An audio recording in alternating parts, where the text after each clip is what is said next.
चलिए आज हम लोग पढ़ने वाले हैं प्रकाश का अपवर्तन के बारे में। ठीक है, इसके पहले हम लोग प्रकाश का परावर्तन पढ़ लिए। अगर आप नहीं देखे हो तो फिर मेरे पुराने वीडियो में जाके वहाँ से देख लिए। ठीक है, मैंने पढ़ा दिया समतल दर्पण, अवतल दर्पण, उत्तल दर्पण, ये सभी फिनिश है। उत्तल दर्पण का बना प्रतिबिंब कैसा होता है, अवतल दर्पण का बना प्रतिबिंब कैसा होता है, और समतल दर्पण में बना प्रतिबिंब स्थिति क्या होता है, सब चीज़ मैंने वहाँ पिछले वीडियो में मैंने डाल दिया। आज हम लोग पढ़ने वाले हैं प्रकाश के अपवर्तन के बारे में। प्रकाश का अपवर्तन क्या होता है, इसे इंग्लिश में कहते हैं रिफ्रैक्शन ऑफ लाइट। क्या कहते हैं, रिफ्रैक्शन ऑफ लाइट। इसका डेफिनेशन होता है कि जब प्रकाश की किरण एक सघन माध्यम से विरल माध्यम में जाता है, जब प्रकाश की किरण सघन माध्यम से विरल माध्यम में जाता है तो अपने रास्ते से क्या होता है, थोड़ा सा बेंड हो जाता है। क्या होता है, थोड़ा सा बेंड हो जाता है, यानी थोड़ा सा मुड़ जाता है, तो उसको हम लोग कहते हैं प्रकाश का अपवर्तन। हम यहाँ पे राइट डाउन कर देते हैं, लिख देते हैं कि जब प्रकाश की किरण क्या होता है, कि जब प्रकाश की किरण, जब रिफ्लेक्शन या रिफ्रैक्शन, रिफ्रैक्शन, रिफ्रैक्शन, जब प्रकाश की किरण किरण एक माध्यम से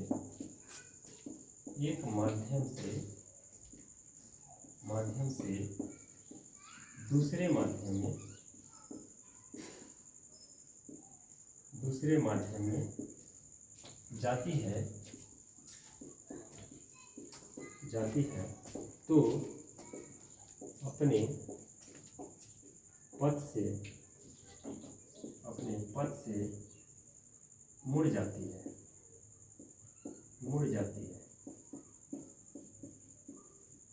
तो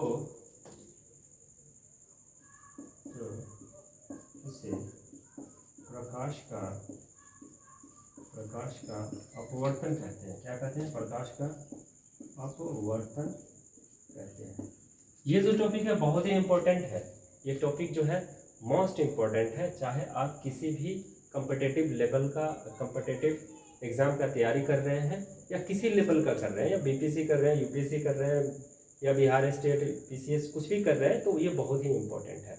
अब जैसे यहाँ पे मैंने किया एक माध्यम से दूसरे माध्यम में, अब ये समझते हैं कि प्रकाश जब एक माध्यम से दूसरे माध्यम में जाता है, ये क्या सर, ये क्या बोल रहे हैं आप, एक माध्यम से दूसरे माध्यम में? जी हाँ, जब प्रकाश जो होता है, हवा क्या हो गया, एक माध्यम हो गया। अगर हम मान लेते हैं कि जल ले लेते हैं तो जल क्या हो गया, दूसरा माध्यम हो गया। ठीक है, अब ये मान लेते हैं कि ये जल का क्या है, सरफेस है। ये जल का क्या है, सरफेस है। ये क्या है, जल का सरफेस है। ठीक है, यानी सतह है। क्या है, सतह।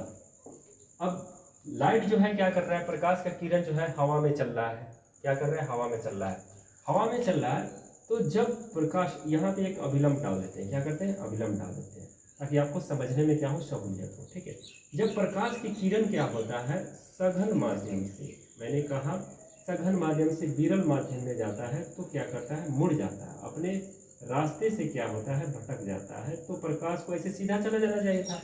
जब एक माध्यम से, जैसे मान लेते ये माध्यम क्या हो गया, हवा हो गया। क्या हो गया, हवा हो गया। जब कहाँ आया, जल में आया। ठीक है, जल में आया, यानी इसको हम लोग कहेंगे विरल माध्यम से सघन माध्यम में, यानी विरल से कहाँ पहुंचा, सघन में पहुंचा। कहाँ पहुंचा, सघन में। विरल से किस माध्यम पहुंचा, सघन माध्यम, यानी हवा से कहाँ पहुंचा, जल में पहुंचा। तो जब प्रकाश की किरण एक माध्यम से दूसरे माध्यम में जाता है तो अपने पथ से क्या होता है, थोड़ा सा मुड़ जाता है। तो इस घटना को क्या कहते हैं, प्रकाश का परावर्तन कहते हैं। क्या कहते हैं, प्रकाश का अपवर्तन कहते हैं। क्या कहते हैं, प्रकाश का अपवर्तन कहते हैं।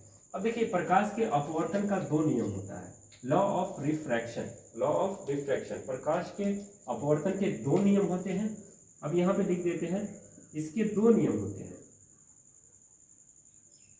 इसके दो नियम होते हैं। पहला नियम क्या होता है, ये जानते हैं। पहला नियम जो होता है वो होता है आपतित किरण, अपवर्तित किरण। ठीक है, पहला नियम जो होता है आपतित किरण और अपवर्तित किरण, और आपतन बिंदु पर डाला गया लंब, तीनों एक ही सतह में होते हैं। तीनों एक ही एक ही सतह पर होते हैं। अब देखिए ये क्या होता है, आपतित किरण और परावर्तित किरण क्या होता है। आपतित किरण और अपवर्तित किरण, आपतित किरण और अपवर्तित किरण, और आपतन बिंदु पे डाला गया लंब, यानी ये क्या है, आपका लंब है। इसको हम लोग क्या करते हैं, एन से सूचित कर दिए। आपतित किरण क्या हो गया, ये हो गया, ठीक है। अब देखिए, और ये क्या हो गया, परावर्तित किरण। ये क्या हो गया आपका परावर्तित किरण, यानी जब प्रकाश क्या हो रहा है, एक माध्यम से दूसरे माध्यम में जा रहा है, तो ये प्रकाश की कुछ किरण जो है क्या हो रहा है, अपवर्तित हो रहा है। क्या हो रहा है, अपवर्तित हो रहा है। और ये आपतित किरण और अपवर्तित किरण और आपतन बिंदु पे डाला गया लंब, ये क्या हो गया, तीनों एक ही तल में होते हैं। तीनों क्या होते हैं, एक ही सतह पे होते हैं। तीनों क्या होते हैं, एक ही सतह पे होते हैं, ठीक है। दूसरा रूल्स क्या कहता है, दूसरा रूल्स कहता है कि किसी भी माध्यम में आपतन कोण का जया, दूसरा नियम यहाँ लिख देते हैं, आपतन कोण की जया, आपतन कोण का जया और अपवर्तन कोण, अपवर्तन कोण, आपतन कोण की जया और अपवर्तन कोण, आपतन कोण और अपवर्तन कोण का जया का अनुपात, आपतन कोण और अपवर्तन कोण का जया का अनुपात, दोनों का अनुपात जो होता है, सबका अनुपात जो होता है, क्या होता है, अनुपात क्या होता है, एक नियतांक होता है। अनुपात एक नियतांक होता है, नियतांक होता है। इसे स्नेल का नियम भी कहा जाता है। इसे क्या कहते हैं हम लोग, स्नेल का नियम भी कहते हैं। क्या कहते हैं, इसे स्नेल का भी नियम कहते हैं। इसे क्या कहते हैं, इसे स्नेल का नियम भी कहते हैं। अब स्नेल का नियम क्या होता है, स्नेल का नियम होता है साइन आई बट्टा साइन आर इक्वल टू क्या होता है, म्यू। क्या होता है, म्यू।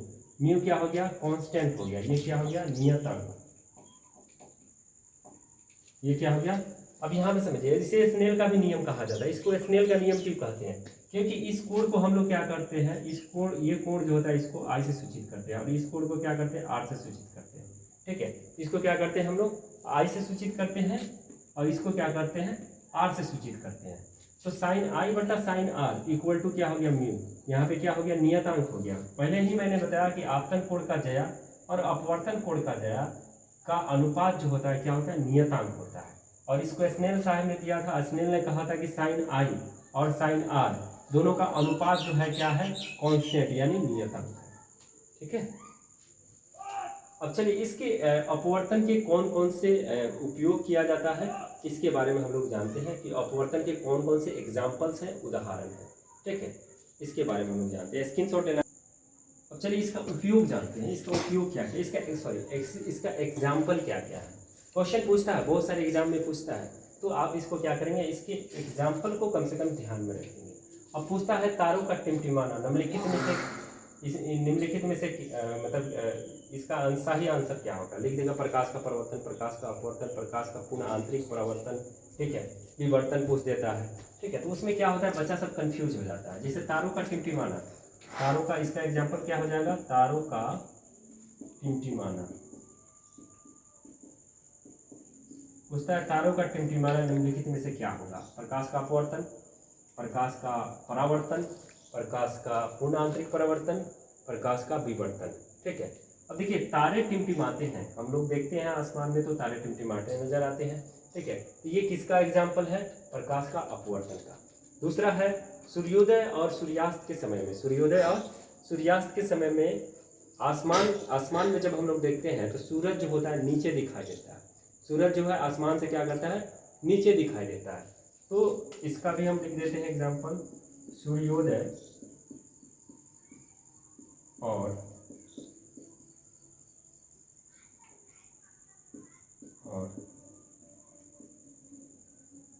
सूर्यास्त के समय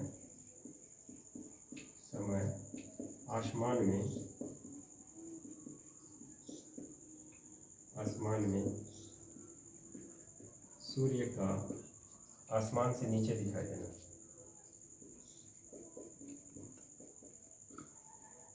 शेड नीचे दिखाई देना।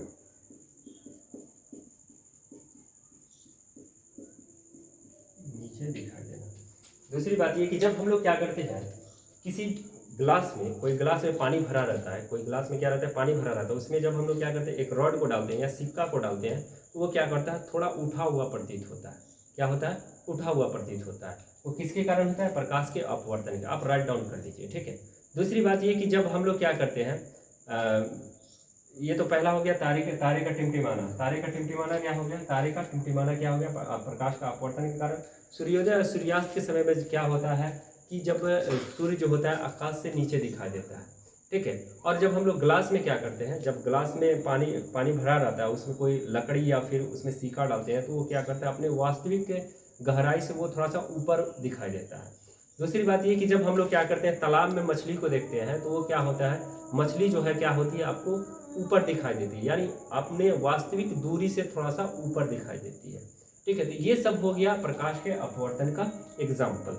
नेक्स्ट वीडियो में हम लोग पढ़ेंगे, नेक्स्ट वीडियो में हम लोग पढ़ने वाले हैं प्रकाश का पूर्ण आंतरिक परावर्तन क्या होता है, उसके कौन कौन से एग्जाम्पल होते हैं जो मोस्ट इंपॉर्टेंट है एग्जामिनेशन के व्यू से, ठीक है। तब तक के लिए जय हिंद, जय भारत।